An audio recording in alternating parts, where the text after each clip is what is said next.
Artificial intelligence telah menjadi bagian integral dalam perkembangan teknologi dan penelitian di berbagai disiplin ilmu. Universitas Brawijaya akan menjadikan AI sebagai salah satu fokus utama untuk dimanfaatkan dalam berbagai penelitian dan inovasi di seluruh fakultas. Untuk mendukung pengembangan dan implementasi AI secara efektif, Universitas Brawijaya menyelenggarakan hibah pengembangan peta jalan penelitian berbasis AI bagi kelompok riset di seluruh fakultas. Nah, sosialisasi pada siang hari ini dimaksudkan untuk memberikan penjelasan secara rinci bagaimana proses hibah pengembangan peta jalan penelitian berbasis AI tersebut. Adapun susunan acara sosialisasi siang ini adalah sebagai berikut. Acara yang pertama adalah pembukaan dan arahan dari Wakil Rektor Bidang Riset dan Inovasi. Nanti akan dilanjutkan dengan penjelasan AI Center Universitas Brawijaya oleh Ketua AI Center Universitas Brawijaya. Kemudian acara selanjutnya adalah pemaparan sosialisasi hibah penyusunan peta jalan penelitian berbasis AI oleh Koordinator Divisi Riset AI Center Universitas Brawijaya. Dan acara yang terakhir adalah tanya jawab. Untuk mempersingkat waktu, karena Bapak WR5 belum hadir, kita lanjutkan ke acara yang kedua, yaitu tentang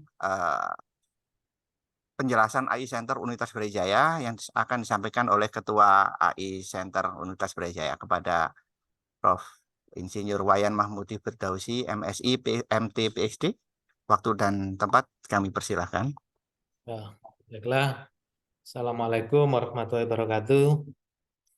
Bapak Ibu semuanya, jadi izinkan saya akan sedikit cerita tentang AI Center, karena mungkin Bapak Ibu sudah pernah dengar, karena kebetulan pernah ada acara launchingnya, tapi saya akan mencoba menjelaskan lebih detail kira-kira seperti apa AI Center di Universitas Brawijaya. Insya Allah nggak akan terlalu lama, sekitar 5 menit gitu ya.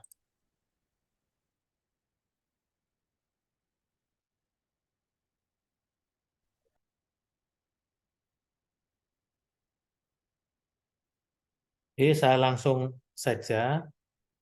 Jadi kenapa kok harus ada AI Center di UB? Yang pertama, ini satu fakta, gitu ya, bahwa penelitian terkini itu memerlukan kolaborasi interdisipliner. Nah, salah satu sarannya adalah komputasi maju. Nah, ini fakta berikutnya, penelitian terkait artificial intelligence dan data analitik telah banyak dilakukan di UB. Kebetulan saya juga membimbing beberapa mahasiswa S3 di luar Fakultas Ilmu Komputer.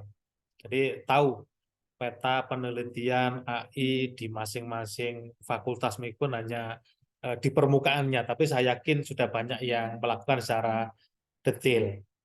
Nah, fakta berikutnya adalah variasi program studi di UB. Kita salah satu perguruan tinggi yang program studinya sangat beragam, 100 lebih.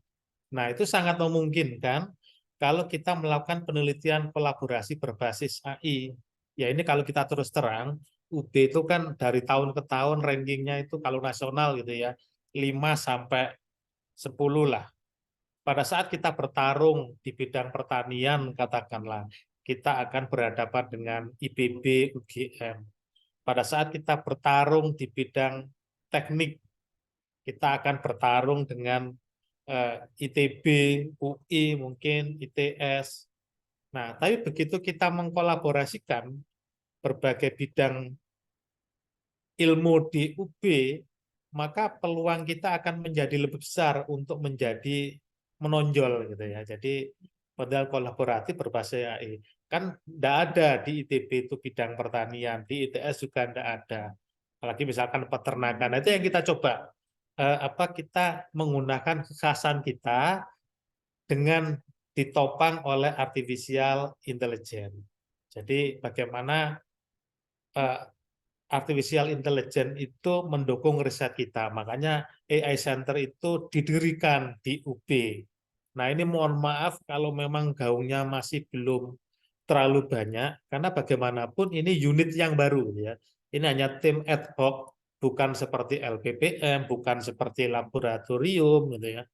Jadi ini tim ad hoc bagaimana artificial intelligence itu bisa melandasi banyak penelitian kolaborasi antar bidang ilmu di Universitas Brawijaya. Bahkan terus terang, misal pengalaman pribadi gitu ya, saya sebagai dekan itu kan tinggal meniru pola pekerjaan dekan sebelumnya, dekan-dekan fakultas lain.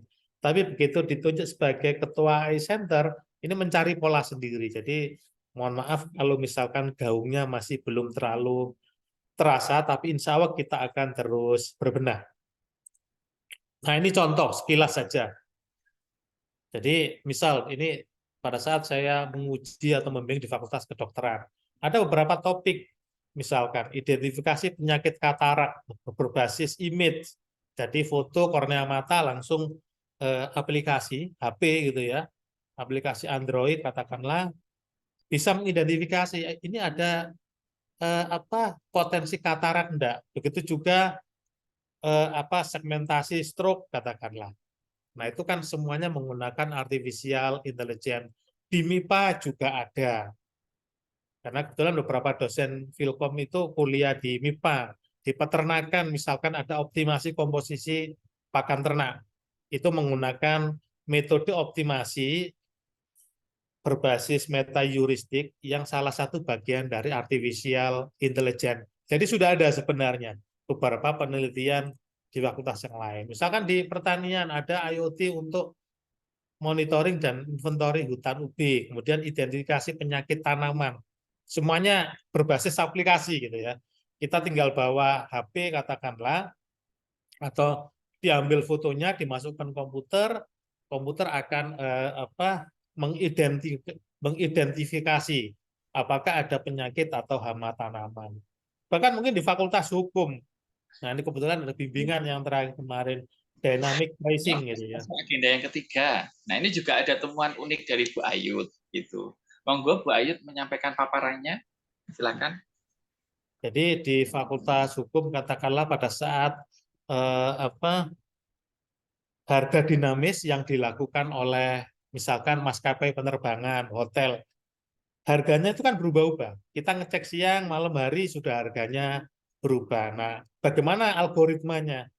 Bagaimana tinjauan aspek dari persaingan usaha, apakah melanggar hukum apa enggak, dan lain-lain gitu. Jadi penelitian terkait AI itu sebenarnya ada. Nah, justru AI Center itu ingin memperkuat. Nah, bagaimana peran dari artificial intelligence?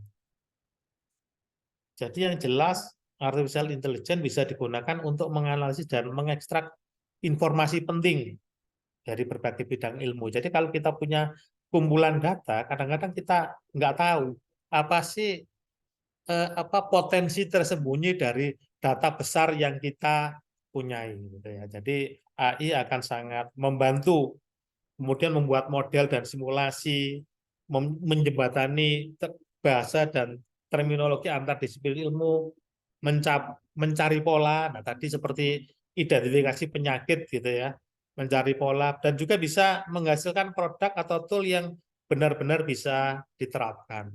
Nah, ini contohnya tadi, misalkan bagaimana kolaborasi orang komputer dan pertanian membuat tool untuk identifikasi penyakit tanaman.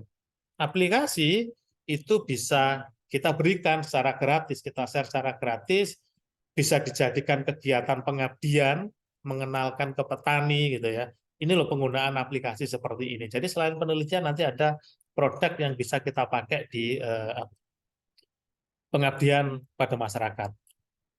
Nah, seperti apa bentuk kegiatan AI Center? Nah, kami sangat berhati-hati supaya kegiatan AI Center ini istilahnya tidak menggeser kegiatan unit-unit yang sudah ada. LPPM sudah ada, bidang akademik yang dikomandoi WR1 sudah ada WR5 yang di bidang penelitian. Nah, bagaimana peran kami istilahnya mencari celah gitu ya. Kami bisa mensupport semuanya dengan menggunakan AI. Jadi yang pertama tentu sosialisasi. Nah, ini terus berjalan. bertahap. Nanti akan saya detailkan, kemudian mempertemukan para peneliti, kami sudah mengundang person-person yang tertarik dengan AI di masing-masing fakultas, kemudian kami akan mengekspos. Kan Pak Rektor sudah menemukan UB itu kampus AI gitu ya. Nah, bagaimana kami akan membuat satu aktivitas yang itu bisa diekspos. Ini loh penelitian yang berbasis AI dilakukan di UB. Nah, sebagai informasi kita telah punya superkomputer yang cukup mumpuni gitu ya. Nah, bagaimana itu dimanfaatkan secara maksimal untuk menunjang penelitian berbasis AI. Nah, ini yang terakhir membentuk tim untuk merancang silabus mata kuliah AI. Nah, ini yang kami harus hati-hati. Jadi tim ini di bawah WR1 sudah berjalan, maka fokus kami penyediaan infrastruktur. Misal, ini akan menjadi mata kuliah saat ini mata kuliah pilihan di masing-masing program studi di seluruh program studi UB. Nah, setelah selesai, mungkin ada beberapa mahasiswa yang tertarik lebih dalam. Lah, kamilah yang fasilitasi workshop-workshop lanjutan, termasuk juga penyediaan infrastruktur, fasilitas lab, gitu ya. Tentu bekerja sama dengan DTI, Direktorat Teknologi Informasi. Jadi peran kami itu mensupport aktivitas yang dibawa kewenangan WR1, gitu. Jadi supaya clear, gitu ya, batasannya. Nah, ini timnya, jadi secara umum ini di bawah WR5. Jadi ini sebenarnya tim seperti tim ad hoc, saya sebagai ketua, kemudian Pak Raden Arif ini sebagai wakil. Kemudian dibantu beberapa divisi, otomatis ada administrasi keuangan, kemudian ada divisi riset. Nah, nanti Pak Novanto akan memaparkan bagaimana hibah roadmap penelitian berbasis AI. Kemudian anggota, nah ini sementara memang hanya sedikit gitu ya, tapi ini perwakilan dari beberapa fakultas yang sering menggunakan AI untuk penelitiannya. Kami berharap nanti yang tergabung itu jadi makin banyak setelah aktivitasnya benar-benar jalan. Jadi salah satu kegiatannya nanti memberikan hibah penelitian berbasis AI. Kemudian ada pelatihan, nah ini yang sudah berjalan secara rutin. Pertama pelatihan untuk instruktur, bagaimana menggunakan superkomputer gitu ya. Nah, nanti kami akan secara periode memberikan pelatihan terkait penerapan artificial intelligence. Nah, dibantu oleh divisi infrastruktur, karena kami kan sudah punya superkomputer yang mungkin akan ditambahi. Begitu utilitasnya tinggi, Pak Rektor sudah komit ini akan diberi tambahan gitu ya. Jadi sambil melihat utilitasnya. Yang semula mungkin kalau pakai laptop untuk memproses butuh waktu beberapa hari, mungkin kalau pakai superkomputer hanya beberapa jam, beberapa menit. Nah, ini kami punya divisi infrastruktur yang merencanakan, kemudian juga merawat sistem yang ada. Nah, ini jadi kebutuhan sarana pendukung, jadi semakin tinggi, Philcom punya gitu ya, yang GPU gitu ya, kemudian MIPA di Fakultas Teknik itu punya. Ini yang kami ketahui, mungkin ada fakultas lain yang punya, yang apa ya istilahnya superkomputer ya.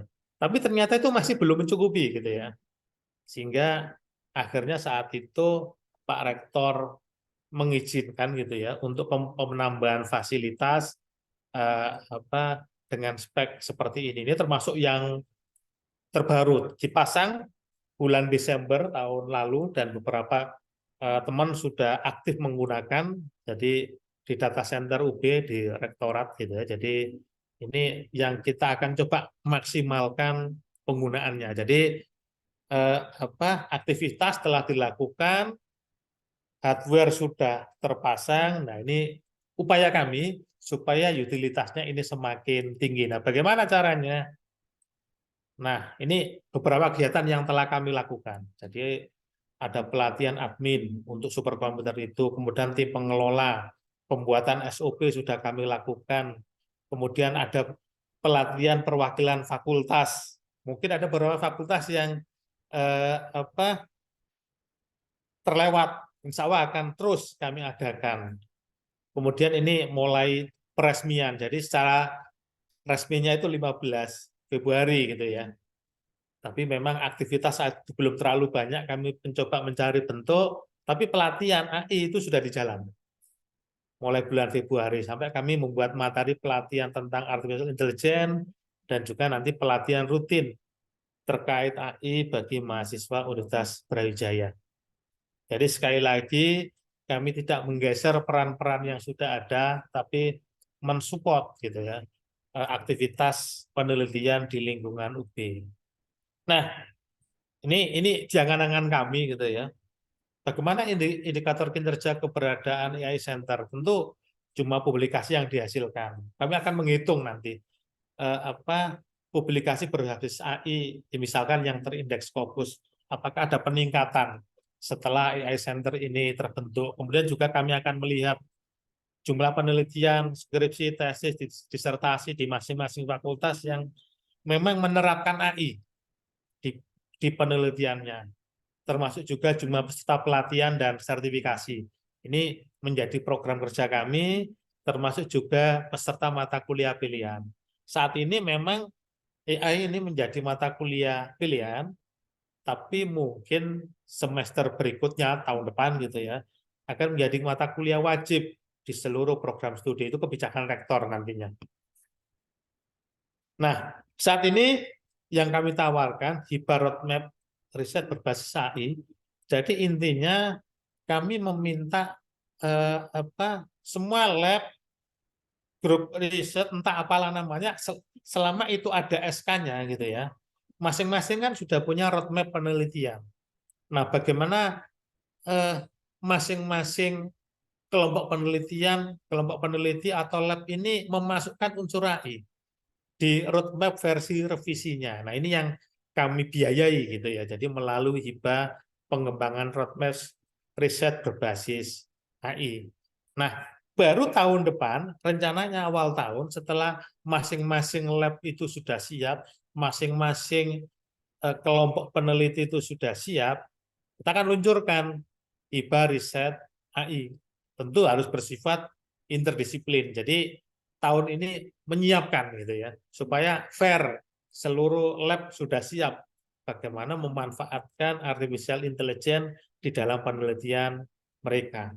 Nah, tentu kami berharap karena ini agak khusus gitu ya, agak khusus sehingga tentu luaran publikasi yang kami inginkan kalau nggak Q1 ya Q2.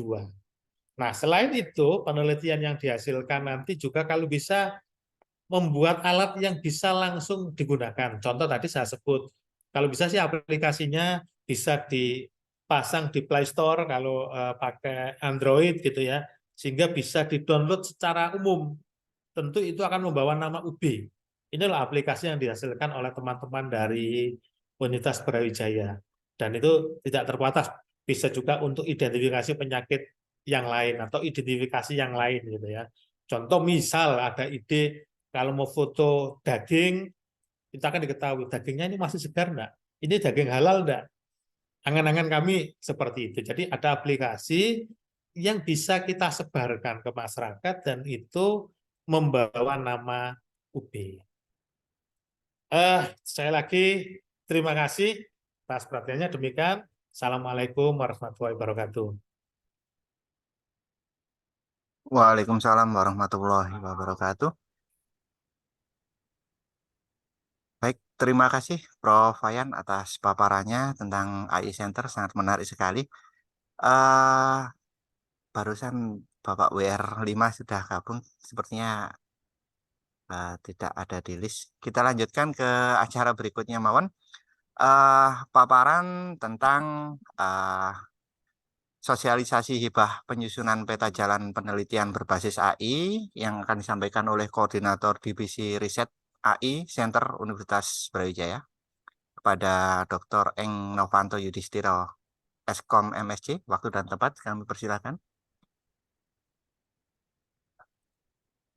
Oke, terima kasih Mas Ratno.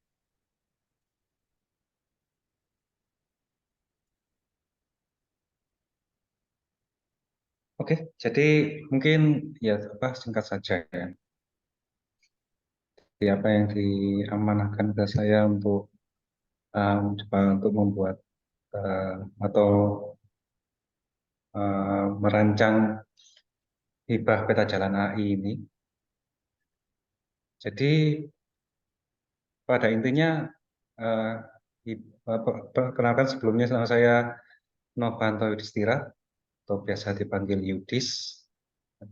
Saya koordinator divisi riset AI Center. Oke, lanjut.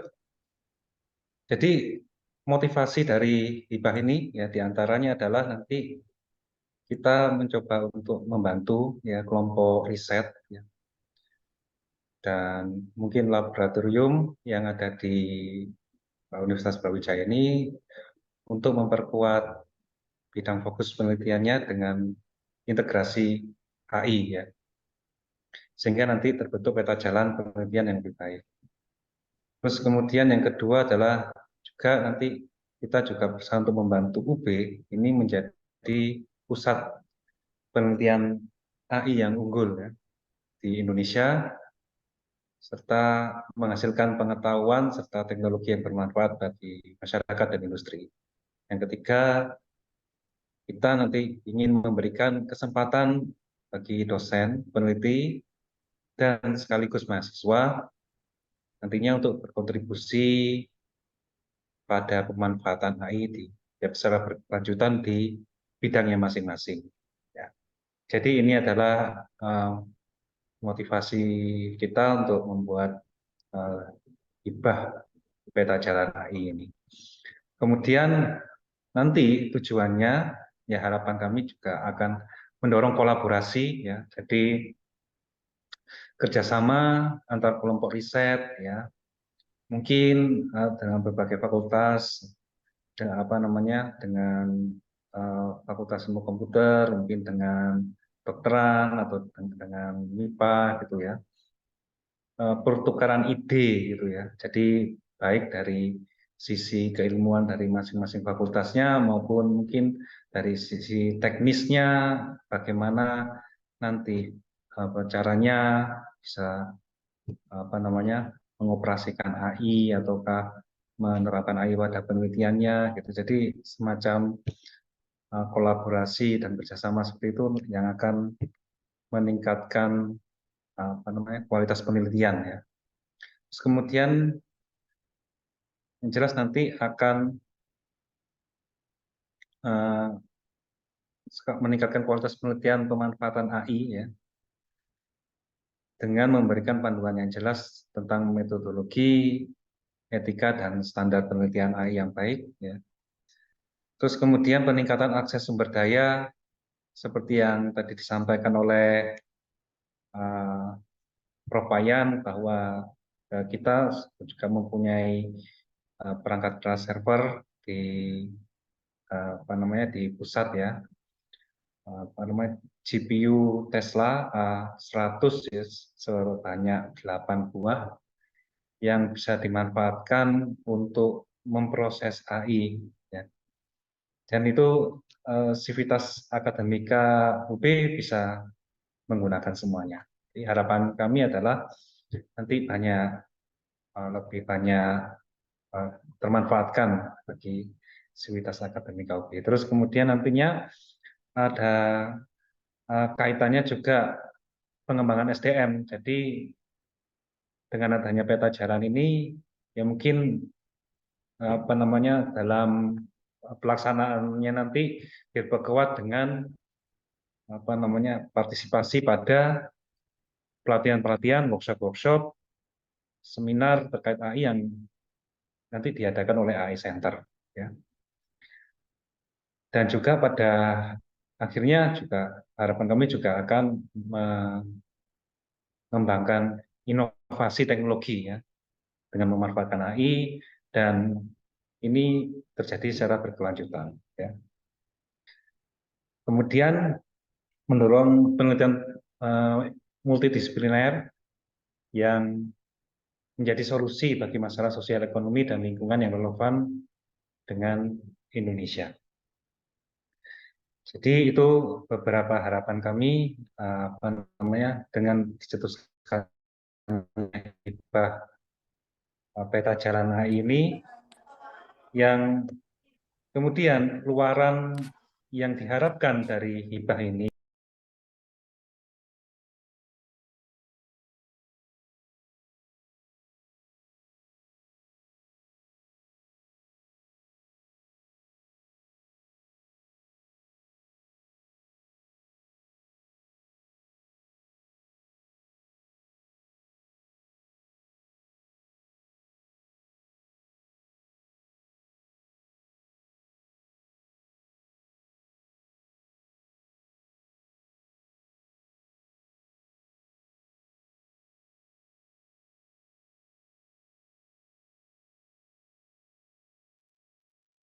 Oke, mohon maaf tadi sempat terputus.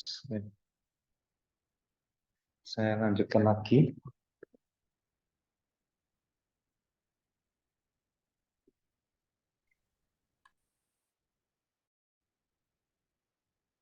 Jadi luaran dokumen ini nanti utamanya berisi tentang rekam jejak penelitian kelompok riset ya selama beberapa tahun ke belakang hingga saat ini ya. Terus dua, transformasi yang diusulkan dengan adanya integrasi AI ke dalam penelitian yang ditekuni selama ini, dan Pak Ibu juga bisa memaparkan ya sasaran jangka panjang dari penelitian untuk memanfaatkan AI ya sekurang-kurangnya dalam 5 tahun ke depan. Ya. Beserta juga tahapan atau milestone jangka pendek untuk mencapai sasaran jangka panjang tersebut dengan rincian topik dan kegiatan penelitian yang mengintegrasikan AI.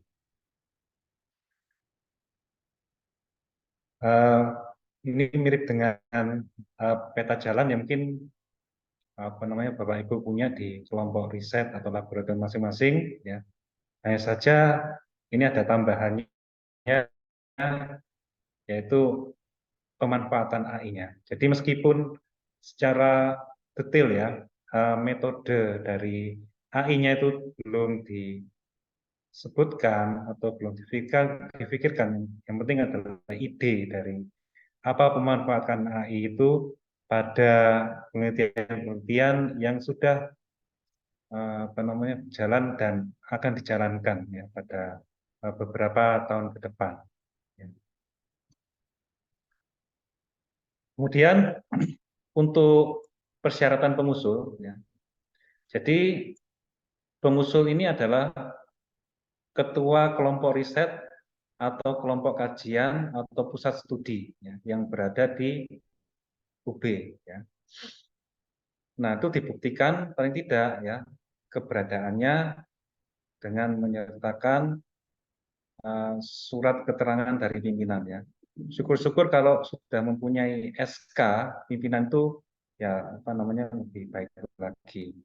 Namun juga kami sadar mungkin ada beberapa kelompok riset yang belum ada SK-nya, namun mendapatkan pengakuan dari pimpinan departemen mengenai keberadaan aktivitas dan keanggotaan kelompok riset tersebut itu juga diperbolehkan. Ya.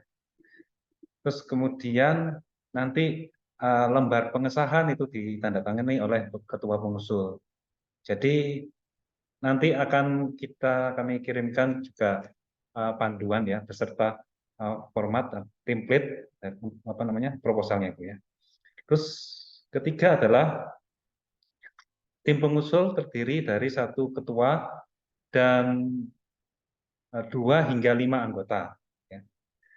Keempat adalah ketua pengusul bergelar akademik doktor dengan jabatan fungsional minimal lektor ber-NIDN dan juga harus merupakan anggota dari kelompok riset atau kelompok kajian atau pusat kajian yang mengusulkan. Kemudian yang kelima adalah ketua maupun anggota pengusul tidak sedang melaksanakan tugas belajar. Oke.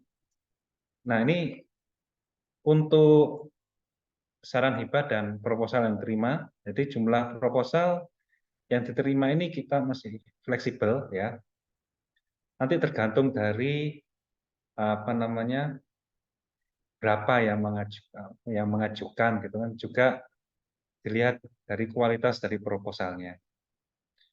Kemudian besaran hibah setiap proposal ini ditetapkan 25 juta.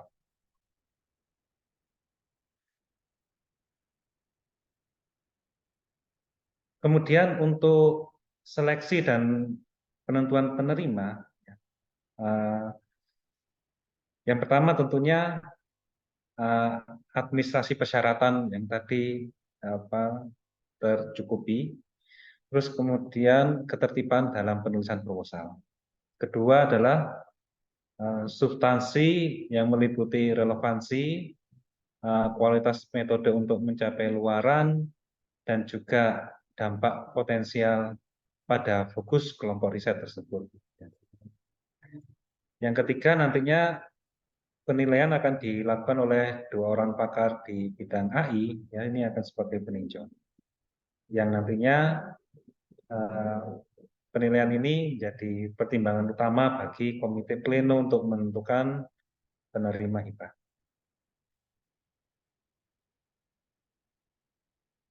Mungkin begitu, jadi mengenai jadwalnya,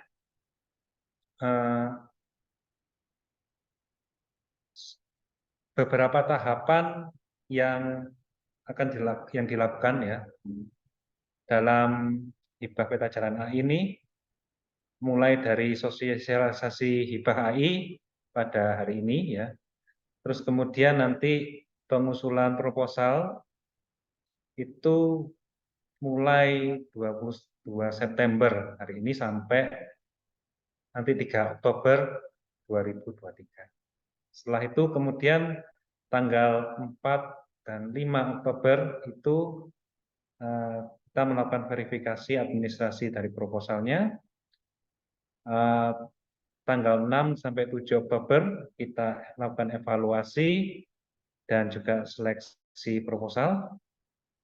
Setelahnya kita melakukan rapat komite untuk penetapan penerima 7 Oktober.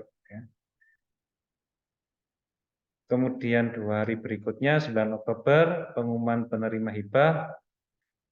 Dan setelahnya pelaksanaan kegiatan hibah 9 sampai 10 November 2023. Jadi sekira 1 bulan. Dan ke-8 itu penyerahan laporan singkat kegiatan dan dokumen luaran hibah. Tanggal 13 November 2023. Jadi kita usahakan untuk nanti selesai ya hibah peta jalan AI ini. Jadi mungkin kegiatan yang dilakukan pada masing-masing kelompok kajian nanti bisa seperti group meeting, diskusi ya, dan juga kegiatan-kegiatan lain itu nanti bisa masuk dalam kegiatan pembuatan peta jalan AI.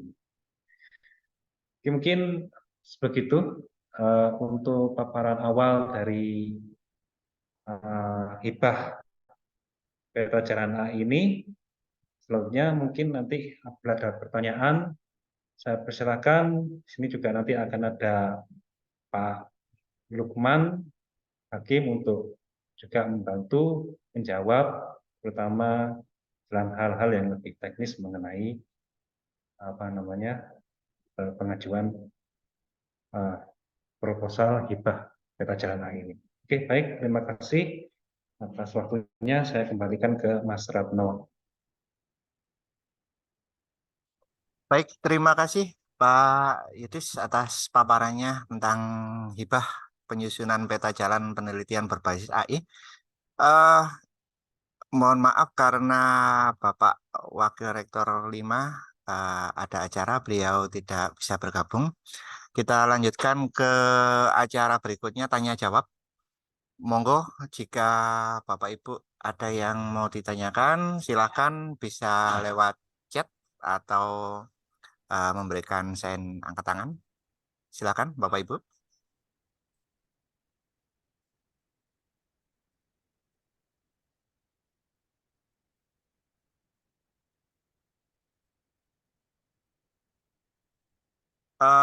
Untuk informasi materi akan kami kirimkan melalui milis All UB dan mungkin juga akan kita upload di web ai-minhub.ub.ac.id. Monggo, Bapak Ibu, jika ada yang mau ditanyakan. Mungkin tambahan juga Oke, itu nanti silakan. buku panduan hibah ya. Buku panduan hibah nanti akan kita upload di web iCenter ya, ai-hub.ub.ac.id. Terima kasih. Oke, kita tuliskan di chat. Baik, ada satu pertanyaan dari Bapak atau Ibu nih, Lenovo.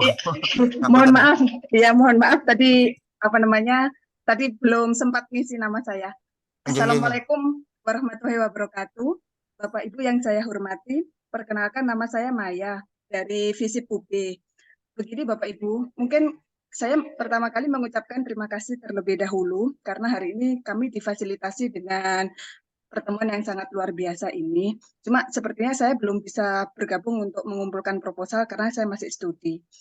Nah, saya hanya ingin memberikan informasi kaitannya dengan artificial intelligence kita. Jadi berangkat dari pengalaman saya selama 5 tahun kemarin tinggal di Taiwan, kaitannya dengan makanan halal.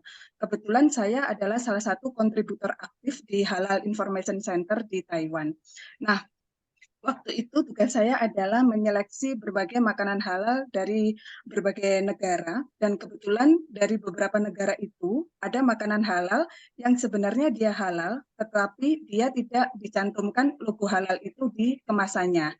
Sehingga untuk kita tahu dia halal atau tidak produk tersebut, nah produk tersebut menggunakan halal barcode origin.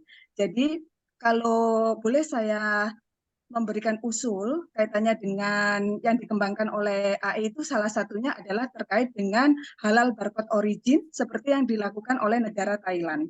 Jadi di Thailand itu dia memberikan website yang kemudian produk yang akan kita sensor ke situ bisa kita masukkan nomor barcode-nya. Nah, kemudian dari nomor barcode itu websitenya itu akan langsung menginformasikan kepada user apakah dia makanan itu halal atau tidak yang diindeks oleh lembaga halal yang ada di Thailand. Nah, harapan saya UB ini bisa bekerja sama dengan pemberi halal di Indonesia itu untuk mengembangkan halal barcode origin. Jadi ke depan mungkin kaitannya dengan kelompok riset ini tidak hanya bekerja dengan kelompok riset antar fakultas kita, tetapi juga berkolaborasi dengan lembaga-lembaga terkait. Yang tadi seperti yang saya sebutkan, misalnya dengan otorisasi halal di Indonesia. Nah, otorisasi ini kemudian bekerja dengan AI Center beserta dengan tim riset kita untuk meng-create sebuah inovasi dunia gitu. Misalnya halal barcode origin dari Indonesia. Karena apa? Karena saat ini di Asia data muslim yang tinggal di Asia itu adalah 60 juta. Kita bisa membayangkan kalau misalnya Indonesia membuat dampak, dia bisa menerbitkan tidak hanya logo halal, juga mungkin produk-produk yang saat ini masih belum, kadang itu masalahnya kenapa kok kadang orang non-muslim itu tidak suka melihat halal label, karena bagi mereka lambang halal itu bagi mereka semacam mantra gitu. Mereka masih beberapanya fobia dengan logo halal, sehingga perlu dilakukan halal barcode origin. Jadi mungkin ada beberapa produk yang memang di label dengan halal, tetapi mungkin ke depan juga kita kembangkan produk-produk yang di label halalnya itu menggunakan halal barcode origin yang kita informasikan melalui website untuk negara-negara yang masih menganggap halal label itu sebagai sebagai mantra. Jadi mereka tidak suka melihat halal labeling itu karena menganggap itu mantra, sehingga kalau itu dianggap mantra mereka tidak mau beli. Demikian yang bisa saya sampaikan. Terima kasih atas perhatiannya. Wassalamualaikum warahmatullahi wabarakatuh. Waalaikumsalam warahmatullahi wabarakatuh. Terima kasih Bu Maya. Mungkin dari Prof. Wayan Ya, ingin saya coba menanggapi. jawab mungkin ya dua pertanyaan karena ini lebih ke AI Center-nya. Nggih. Yang pertama tadi, terima kasih Bu Maya. Tapi mungkin saya sedikit klarifikasi dulu gitu ya. AI Center itu bukan lab atau kelompok peneliti.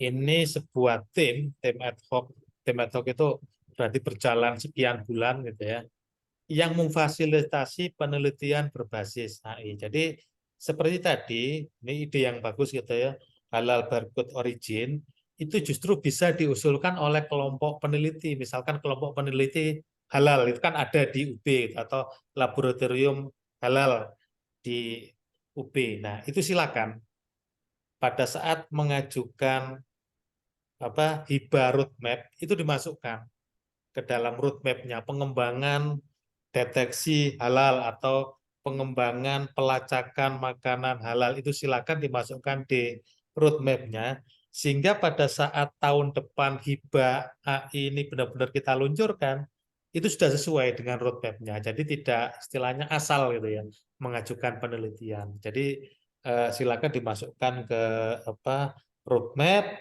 kemudian tahun depan mulai dieksekusi penelitiannya. Jadi itu salah satu ya, alhamdulillah itu ide yang bagus. Terus ada pertanyaan dari Pak Anang, mengapa kelompok?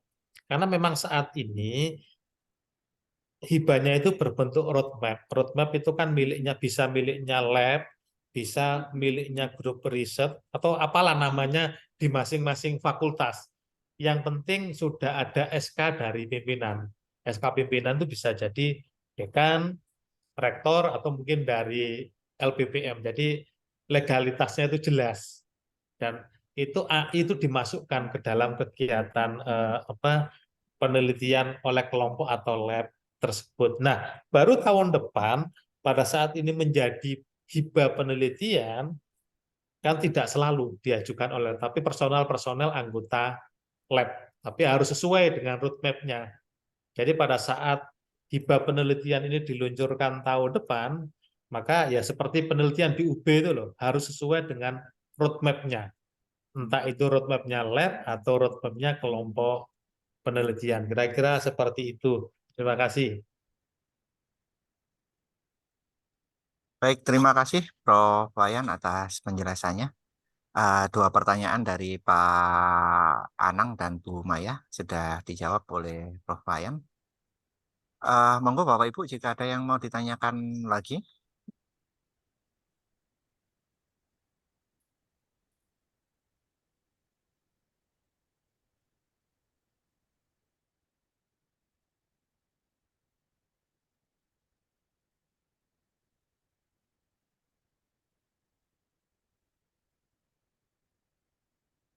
Sampun, tidak ada pertanyaan lagi. Nggih, Bapak Ibu. Sampun cekap. Untuk video rekaman, oh ada satu pertanyaan lagi dari Bu Silvi Kartikasari. Mohon informasi terkait AI Center, apakah mewadahi dosen-dosen yang ingin belajar AI? Iya. Monggo, Prof. Wayan atau nggih, silakan. Insya Allah ini sudah jalan gitu ya, cuma masih terbatas berbagai macam workshop. Ini tim di kami kan ada divisi pelatihan. Nah, ini sudah saya minta untuk segera merilis jadwal lengkap penelitian workshop terkait penerapan AI di berbagai bidang. Jadi bayangan saya itu nanti per klaster gitu ya. AI untuk bidang sosial bisnis atau apa gitu ya. AI untuk bidang kesehatan, AI untuk bidang katakanlah manufaktur, teknik industri. Nah, kami akan coba membuat klaster-klaster seperti itu supaya studi kasusnya sesuai. Jadi insya Allah ini segera di launching berbagai macam workshop untuk dosen. Yang kemarin sudah jalan hanya untuk memanfaatkan superkomputer.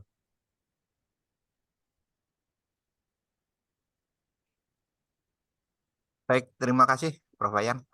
Menarik sekali. Nanti kita akan punya banyak wadah untuk memfasilitasi kebutuhan-kebutuhan tersebut. Untuk video sosialisasi hari ini nanti kita akan upload juga di websitenya aiminhub.ub.ac.id. Jadi Bapak Ibu bisa mendownload. Apakah masih ada pertanyaan lagi Bapak Ibu?